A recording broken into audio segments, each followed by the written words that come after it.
तो आपने सच बोलना क्यों छोड़ दिया? जब जब हमने सच सबके सामने खोली, सच बोली, कोई हमारा भरोसा नहीं किया। भरोसा कोई ना करे, किसी को भरोसा दिलाना क्यों? केवल भगवान को भरोसा होना चाहिए ना हम पर और आप पर। हम दुनिया के दिलों को क्यों जीतना चाहते हैं? हम ईश्वर का दिल क्यों नहीं जीतना चाहते? किसी चीज के लिए सच सामने बोलती थी, ये सच है, लोग हमको झूठ समझते। अच्छा एक बात बताओ, इस दुनिया में ऐसा कौन है जो आपको बिना स्वार्थ के प्रेम करता है? नाम बताओ। इस पूरी दुनिया हमारे बच्चे करते थे, हमारे पे पूरा भरोसा करते थे हमारे बच्चे। कौन? हमारा बेटा बेटी। आपका बेटा आपको निस्वार्थ प्यार करता है? हाँ करता था। आज ही यहाँ पर एक वृद्ध माँ आई रहने को, उनके 2 बेटे और 1 बेटी है। माँ से मैंने पूछा कि मैया यहाँ क्यों आई हो, बेटी ने क्यों नहीं सेवा की? तो बेटी ने माँ से कहा कि तुमने हमारे लिए क्या किया है, तुमने हमें क्या दिया? मैया आपके पास, चलो बच्चे छोटे हैं, ठीक है, आपकी जिम्मेदारी है। हमारे बच्चे बड़े हो गए, खत्म हो गए, 2 बच्चे हमारे खत्म हो गए। कितने बड़े बेटे? एक अभी बोले है ना, वो हमारा बेटा। आपके कितने बेटे अभी हैं? एक ही है। एक है ना? तो जो है वो पर्याप्त है, जो गए उसे छोड़ दीजिए। जब भी वो लोग के लिए हम सच बोलती थी। भैया सच बोलो, सच। अब क्या झूठ बोल के क्या बेटे को अमर कर लोगी? झूठ कभी नहीं बोलेंगे। फिर इसलिए नहीं बोल सकते हैं। राजा हरिश्चंद्र सच बोले और बाजार में बिके। जो सच पर है उसे थोड़ा संकट आता है। हमको ये लगता है कि हम सच बोल के ही गलती किए। तो क्या सच बोला आपने? हर चीज ही बोले। तो झूठ बोल के क्या आपके बच्चे जब हमारा बेटा हमारे भरोसे था तो हमने अपने ससुर के सामने हाथ जोड़ के खड़ी हो गई कि ये लोग हमको अपने एक आत्मा मान के चलते हैं, हमको अलग मत करिए आप लोग। खींच खींच के हमको गांव ले जाके छोड़ दिए। कौन? मेरे हस्बैंड, मेरा ससुर जी ने। तो आपको गांव भेज दिया? भेज दिया। 4 महीना तक हम गांव में थे, अपने बच्चे से बात के सिवा देखी नहीं थे। तो बच्चा उस समय कहाँ था? आपसे दूर था? हमसे दूर था। कहाँ था? बम्बई में था। तो आपको बम्बई में क्यों नहीं रखा, गांव क्यों भेज दिया? एक घर चक्कर बनवाने के चक्कर में, जो कि ऐसा कुछ अभी भी नहीं हुआ। तो एक चीज और बता रहे हैं, हमारा कभी कभी मन भी करता है कि हम अपने ससुर के लिए कुछ करें। उनका डेथ हो गया है इसमें अप्रैल में। तो जो हर महीने में हम लोग भोजन कराते हैं ब्राह्मण को, हम नहीं कराती हूँ। मन तो होता है कराने के लिए। जब उनका सोचती हूँ अपने बेटी का तस्वीर सामने आता है तो नहीं कराती। तो आपके बेटे की मृत्यु कैसे हुई? अटैक आया था। अटैक आया था जी। तो कौन जिम्मेदार है उसका? सच बोल रहे हैं। हाँ। उसका जिम्मेदार हमारे ससुर थे। क्यों? हमारे हस्बैंड थे। जब उसको पहला बार अटैक आया, हमने सामने से फोन करके बोली अगर वो गलत भी होगा तो आप माफ करके उसको लग जाइए। उनको लगा हम झूठ बोल रही है आने के लिए, जो ऐसा नहीं था। तो उसको जब अटैक आया तो उसको हॉस्पिटल नहीं ले गए? नहीं ले गए। क्यों? छोटा लड़का था, वो करवाता था, छुप छुप के दवा करवाता था। नहीं तो छुप छुप के क्यों? सामने सामने क्यों नहीं दवाई करी? वो डरता था। सच बोलना है तो हम बोल सकते हैं, पर किससे डरता था? वो अपने बाप से डरता था। पिता से? जी। क्यों? उन लोग को ऐसा लगता था कि हम लोग से चिढ़ते हैं, नफरत करते हैं, ऐसा लगता था। और कभी कभी ये भी गुस्से में बहुत सी ऐसी चीजें बोले जो नहीं बोलना चाहिए। अच्छा, बेटे को उल्टा सीधा बोल देते तो हाँ। बेटे को बात लग गई हृदय में। तो उस समय की हम नहीं बता सकते बोले हैं कि नहीं बोले हैं, ये हम नहीं बता सकते। वो जॉब करता था। कितना बड़ा था? 27 साल का लड़का था। काम करता था? जी। तो उसको डांट देते थे? नहीं, ये हम नहीं बता सकते उसको उस टाइम डांटते थे कि नहीं डांटते थे, क्योंकि हम नहीं थे। अब बच्चा ऐसा कुछ बोला भी नहीं था, बस इतना बोला था। तो जब उसको अटैक आया तो इलाज क्यों नहीं कराए? सवाल ये है। इनको लगा कि हम झूठ बोल रहे हैं। बच्चे ने इनको नहीं बताया, दोनों नहीं बताए। बच्चे ने बताया नहीं कि मेरे को अटैक आया है? हाँ, बच्चा हमको तुरंत बताया, मम्मी भैया को अटैक आया है और डॉक्टर एडमिट करने के लिए बोला है। तो उस समय इनको फ़ोन किए, जो कि हमको इतना लगा कि ये ऑफिस में ही है। ऐसा ये बोल दिए कि हम मीटिंग में हैं। मैं बोली अच्छा ठीक है, आप मीटिंग में हो, जब भी खाली हो ना हमको फ़ोन करना। ये हमको फ़ोन नहीं किए। फिर हम इंतज़ार किए, 8 बजे रात को फिर वापस हमने फ़ोन किए ये बोले जहाँ है जो वहाँ सुखी से रहने दे।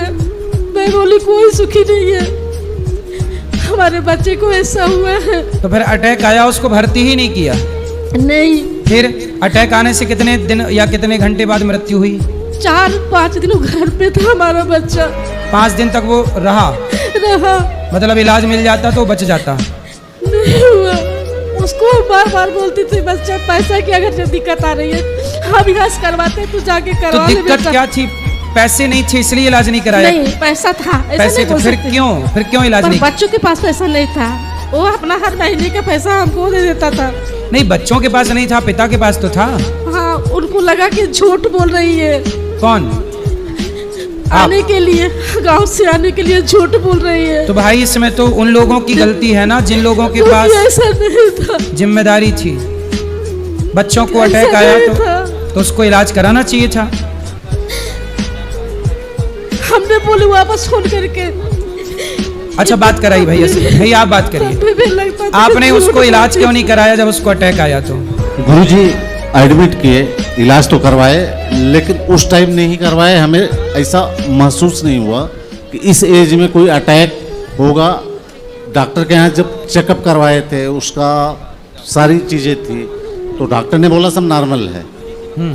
फिर जब एडमिट करवाए, जिस दिन एडमिट करवाए सेम डे ऐसा हुआ, जो इनको जानकारी नहीं है। ठीक है, तो मतलब एडमिट करवाए थे, तो मतलब जिस दिन पहला अटैक आया उस दिन ही कराए थे? पहला अटैक मुझे पता ही नहीं है गुरुजी। ये तो बता रही है कि आपको बताया था? नहीं, मुझे नहीं बताया था इन्होंने। चलिए, अब जो है उसमें प्रसन्न रहो मैया। अब इन बातों से सिवाय दुख के और कुछ ना मिलना है। ये हम बोलना चाह रहे हैं, क्या हम अपने ससुर के लिए हम अच्छा कर रहे हैं कि गलत कर रहे हैं? हमको लगता है हम गलत कर रहे हैं। क्या? उनको हर महीने जो कि हमको ब्राह्मण को खाना खिलाना चाहिए, हम नहीं खिलाती हूँ। तो खिला सकते हो तो खिला लो, नहीं खिला कभी कभी तो मन करता है खिलाने के लिए, जब उनका सोचते हैं मेरा मन नहीं करता है। तो ससुर जी को पता था कि अटैक आया है? उनको ये नहीं पता था, पर इतना पता था कि इसका बेटा तबीयत खराब है, बीमार है। तो वो इलाज नहीं कराए? नहीं, वही गाँव में थे। जिस दिन हमारा बच्चा खत्म हो गया था उस दिन हमको नहीं पता है, हमको ये पता, मैं उस दिन भी अपने बच्चे से बात की। पीछे से हमारा पीठ थपथपा रहे थे, बोल रहे थे जो होना था हो गया, अब तो चुप हो जा। तो हमको ये लगा कि ये लोग कुछ करवा दिए हमारे बच्चे को। इसकी वजह से हमारा मन नहीं करता है। उस समय तो ससुर जी आपके पास थे ना? हाँ। तो वो क्यों करवाएंगे? अपने पोते को क्यों मरवाएंगे? नहीं, पोते के करवा सकते थे, हमको रोकना नहीं चाहिए था। जब हम बताए कि हमारे बेटे का तबीयत खराब है। अच्छा, ये बताइए, आप इनसे बात कराइए। ये बताइए, आपने अपनी पत्नी को अपने से दूर क्यों कर दिया उन दिनों में? पिताजी ने नहीं रोका था। मेरे फादर ने नहीं रोका था इनको। नहीं, आपने अपने से क्यों दूर? बम्बई से आपने गांव क्यों मुझे भेजा? 1 महीने में फिर वापस आना था। तो 1 महीने 15 दिन में मुझे वापस आना था वहाँ से। तो आप दोनों साथ में आते ना? दोनों साथ में इसलिए नहीं आए कि वापस आना ही है कुछ। तो इनको गांव किस काम के लिए भेजा था? एक्चुअली प्रॉपर्टी विवाद चल रहा था। किसका? मेरा भाई के साथ? भाई के साथ। फिर तो ये क्या करती हैं उसमें? ये वहाँ रह के घर बनवाना था, तो मैं बोला आप रुको, मैं वापस 15 दिन में आ जाऊंगा।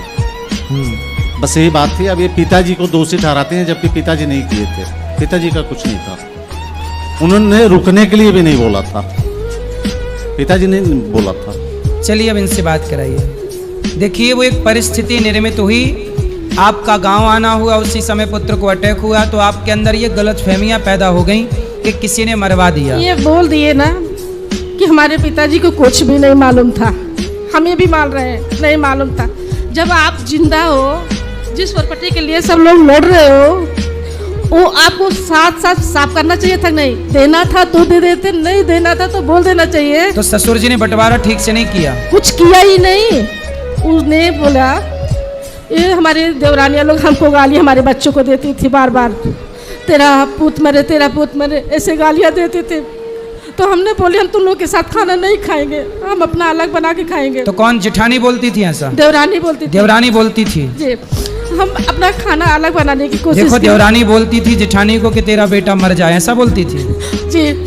अब देखो, तो जब अब देवरानी से पूछना कि अब खुश है हमारा बेटा चला गया, तो पूछना उससे। तो अब देवरानी से आपने बोला नहीं कि अब खुश है? हम किसी से कुछ बात ही नहीं करते हैं। नहीं, एक बार पूछ लेना, अब तो वो दिवाली मना रही होगी, होली रोज मना रही होगी। हमने उस समय भी बोले बाजी आपको जो देना है हमको दे दो, हमारे बच्चे हुआ अकेले पड़े हैं, हाँ हमारे बिना वो लोग नहीं रहते हैं। सही है। हम देखिए देखते रहिए। मैं कथा में बताता हूँ कि धृतराष्ट्र ने सही सही बंटवारा नहीं किया तो महाभारत हुआ। इनके ससुर जी ने समय पर सही बंटवारा नहीं किया, अभी इनके भी नहीं किए पुत्र की हैं। मृत्यु हो गई। इसलिए कहता हूँ सभी लोग मरने के पहले ठीक ठीक बंटवारा, ऐसा बंटवारा करो कि तुम्हारे जीते जी और तुम्हारे मरने के बाद तुम्हारे भाई तुम्हारे बेटे आपस में लड़के ना मर जाएं। वो मर गए पर बंटवारा नहीं किए हैं, अभी जैसा था वैसा ही है, पर हमारा घर बार बार जरूर हो गया। सही है। अब क्या कर सकते हैं, बस यही कि आगे लोग ये गलती ना करें कि देखो बंटवारा ना करने के कारण इतने बड़े हादसे हो जाते हैं। इसलिए समय पर बंटवारा करना धर्म है, उचित बंटवारा करना धर्म है। भगवान से प्रार्थना करते हैं कि आपका दुख कम हो और आप सुखी रहें मैया। जो राधे बेटा राधे है उसमें प्रसन्न रहे। राधे राधे गुरुजी। राधे राधे। गुरुजी राधे राधे। जी गुरुजी मेरा एक प्रश्न है कि पति पत्नी को अलग अलग गुरु बनाने चाहिए? एक बनाए तो अच्छा, एक विचारधारा रहेगी। गांव में बोलते हैं कि अलग अलग बनाने चाहिए, कोई कहता है कि एक ही बनाना चाहिए। एक ही बनाना चाहिए। ठीक है जी, राधे राधे गुरुजी। जी गुरुजी आपके चरणों में मेरा कोटि प्रणाम। जी मैं सीरा चौधरी दिल्ली से आई हूँ। आपका कथा मैं रोज यूट्यूब पे सुनती हूँ। महाराज मिलने का बहुत मन था, आज मेरा ये सौभाग्य प्राप्त हुआ, मैं आपसे मिल ली। खुश आज रहिए। मेरे बेटे बहू का शादी सालगिरह है, आप उनको बहुत बहुत आशीर्वाद दे दीजिए। खूब आशीर्वाद। ये लो, मेरी बहू आपसे बात कर रही है। गुरुजी राधे राधे। जी गुरुजी आज मेरी शादी को 9 साल हो गए हैं और मैं आपको हमेशा टीवी पे देखती हूँ और आज आपको सामने देख ली तो मेरा दिल खुश हो गया। बस आपका आशीर्वाद चाहिए गुरुजी। सदा सुखी रहिए, प्रसन्न रहिए। गुरुजी हमारे पूरे परिवार को आप अपना आशीर्वाद सबको दीजिए। आशीर्वाद। चलो मेरा सर कोटि प्रणाम गुरुजी। खुश रहिए, खुश। गुरुजी राधे राधे। जी गुरुजी राधे राधे। गुरुजी हमें लव मैरिज करनी चाहिए या अरेंज मैरिज करनी चाहिए? आपके पिताजी ने क्या किया है, लव मैरिज के अरेंज मैरिज? Arrange marriage. तो बस पिता के रास्ते पर चलो, पिता के पद चिन्हों पर चलो, अरेंज मैरिज करो। आपके दादाजी ने लव मैरिज की कि अरेंज मैरिज की? Arrange marriage. फिर आप भी अरेंज मैरिज करो। पर गुरुजी अब तो उल्टा होने लग रहा है। हैं? अब तो सारा काम उल्टा होने लग रहा है। जो लव मैरिज कर रही है वो ही भाग रही है, जो अरेंज मैरिज कर रही है वो बच्चे छोड़ के भाग रही है। सही है, लेकिन आप होशो हवास में अच्छी लड़की देखकर। मेरा तो हो गया। हो गया ब्याह? हाँ। तो आपने क्या किया? Arrange marriage. Arrange marriage. हाँ जी। अच्छा, तो किसके लिए पूछ रहे थे लव मैरिज का? फ्रेंड बोल रहे थे मेरे, कह रहे पूछ के आना गुरु से। तो फ्रेंडों को बोलना कि भाई तुम्हारे पिताजी ने जो किया हो, तुम्हारे दादाजी ने जो किया हो वही करो। वो कह रहे कर तो ले, पर अब तो उल्टा काम हो रहा। क्या करे, अरेंज मैरिज करे या लव मैरिज करे? बोला लव मैरिज करे तो भी फंस गए, अरेंज मैरिज करे तो भी फंस गए। इसलिए हमारे यहाँ विवाह करने के पहले बहुत बड़ा एक जांच पड़ताल हुआ करती थी। हाँ जी गुरुजी। पहले के लोग विवाह ना जानी पहचानी लड़की से करते थे। हाँ जी गुरुजी। जाने पहचाने लड़के से करते थे, जी जिसको गुरुजी। बचपन से देखा सुना समझा।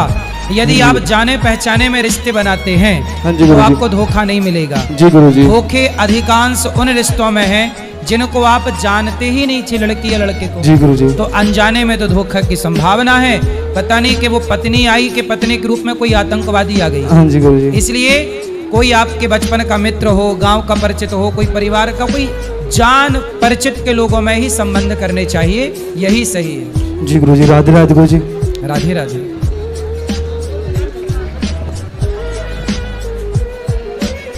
बोलो बोलो मैया, मैया बोलो। महाराज जी मेरे को एक ही क्वेश्चन पूछना है। दूज के दिन जो चांद है वो हमारे मतलब नानी बोल के गई थी कि उनमें शंकर भगवान का लीलार दिखता है। आप बोल दीजिए हाँ या ना बस। ठीक है, गुरुजी के ठीक है, चरणों भगवान में, शिव का ध्यान करो। गुरुजी के चरणों में दासी का कोट कोट प्रणाम। जी गुरुजी आपसे एक प्रश्न था कि हमारी जब सास जिंदा थी, ए हरी मैया, तुम काहे गुलाबी मैया को देखने खड़ी हो गई? हमारी सास जब जिंदा थी जी तो हमने उनको भागवत सुनाने को कहा था जी। कि अम्मा आप भागवत सुन लीजिए। तो उन्होंने कहा कि हमारे जेठ जी बैठे हैं, उन्होंने नहीं सुना तो हम कैसे सुन सकते हैं। तो भागवत नहीं सुना तो सुनवाओ और सुनो। जी तो जरूरी गुरुजी, है। हमारे बड़े ससुर भी एक्सपायर हो गए, हमारी सास भी खत्म हो गई और उन दोनों को सुना नहीं पाए। तो अब उनके नाम से कोई पुण्य का कार्य करो। आप भागवत जी आप लोग सुनो। अच्छा हाँ, तो हम उनको उसके भी पुण्य मिलेगा। अच्छा अच्छा, तो हम लोग बैठा सकते हैं पोथी हाँ पर? बिल्कुल, भागवत जी से 21 पीढ़ी तरती हैं। अच्छा अच्छा। गुरुजी हमारे जो है नातिन है इसका गुप्ता, वो पढ़ाई में थोड़ा आगे बढ़ना चाहती, तो उसने कहा गुरुजी से हमारे लिए आशीर्वाद खूब मांगिएगा। आशीर्वाद है, चलो भगवान सुखी रखें उसको। राधे राधे गुरुजी। जी गुरुजी मेरा आपसे एक क्वेश्चन है कि जब भगवान विष्णु रावण का वध करने के लिए राम रूप अवतार लिए थे तो बोले थे कि मैं चारों कलाओं सहित मैं धरती पे अवतार लूँगा। तो गुरुजी पहला तो राम अवतार विष्णु जी हैं, तो उन्होंने बोला था कि मैं चारों कलाओं के साथ अवतरित होऊंगा। तो पहले तो राम है और दूसरा तो लक्ष्मण जी हैं और तीसरा कौन है गुरुजी? भरत शत्रुघ्न। तो उनमें से चारों कलाओं में से भरत जी कौन है गुरुजी? देखो शंख चक्र जो भरत जी हैं भगवान के आयुध हैं। शेष अवतार, शेष नाग के अवतार तो लक्ष्मण जी हैं। हाँ शंख के अवतार भरत जी हैं जी और गुरुजी। चक्र के अवतार शत्रुघ्न जी हैं और नारायण ही साक्षात राम हैं। जी गुरुजी। ये राधे चारों। राधे गुरुजी। जी राधे राधे गुरुजी। जी गुरुजी, बोलो। अरे हाथ तो छोड़ो। आप छोड़ दो हाथ मैया, बोलो। गुरुजी मेरा घर वाला दारू बहुत पीते हैं गुरुजी। कहाँ है? ये हैं बैठे हैं। बात कराओ, घर वाले खड़े हो जाओ। नमस्ते सर। नमस्ते कि राधे राधे, जय श्रीमन नारायण। बोलो सर दारू पीते हैं लेकिन सर। सिर में बताओ, दारू पीते हो? गुरुजी उसे छोड़ना चाहता हूँ, मेरे को आशीर्वाद दिया कि मैं छोड़ दूँ। तो आप रोज पीते हो शराब? रोज पीते हैं, कितने की? 1 क्वार्टर पीते हैं बस, उसके बाद नहीं पीते हैं। पूरी पी जाते हो? हाँ। तो शराब पीने के कोई फायदे हो तो बताओ। कोई फायदा नहीं है सर, अति सीट चक्कर दे रहा है, अब पेट में भी खाना पीना नहीं खाया जा रहा है। तो शराब पीने के आपको कोई फायदा नजर नहीं आए? नहीं। नुकसान हुआ? हाँ। क्या नुकसान हुआ? शरीर कमजोर हो गया है। शरीर कमजोर हो गया। इसका मतलब है कि शराब पीना गलत है और ना पीना सही है। तो अब आप शराब छोड़ोगे कि नहीं? छोड़ेंगे। कब से? कल से छोड़ देंगे, आज से ही छोड़ देंगे। अभी तो पी के नहीं आए? नहीं, कल से ही छोड़ रखे हैं। तो अब नहीं पियोगे? नहीं पिएंगे। क्या गारंटी है इस बात की कि नहीं पियोगे? पिएंगे नहीं सर, आप छोड़ देंगे। नहीं पियोगे? नहीं पिएंगे। पक्का? पक्का। खाओ माँ कसम। माँ कसम। क्या माँ कसम? दारू नहीं पीऊंगा। माँ जिंदा है? नहीं, मर गई। तो मरी हुई माँ की कसम खाई, अब ना पीना, वरना मरी हुई माँ कहेगी कि लो, मरे के बाद भी बेटे ने नहीं छोड़ी अभी तक। ठीक है, तो अब नहीं पीना। अरे बात कराओ, अब नहीं पीना? हाँ। पक्का वादा? नहीं पीऊंगा। देखो, शराब से सबका नुकसान है। आप बढ़िया पैसे कमाओ, बच्चों को पढ़ाओ लिखाओ, पत्नी का बच्चों का ख्याल रखो, अच्छे काम करो, समाज की सेवा करो पैसे से। शराब क्यों पीना है? ठीक है, अब नहीं पीना। नहीं पीना। खुश रहो।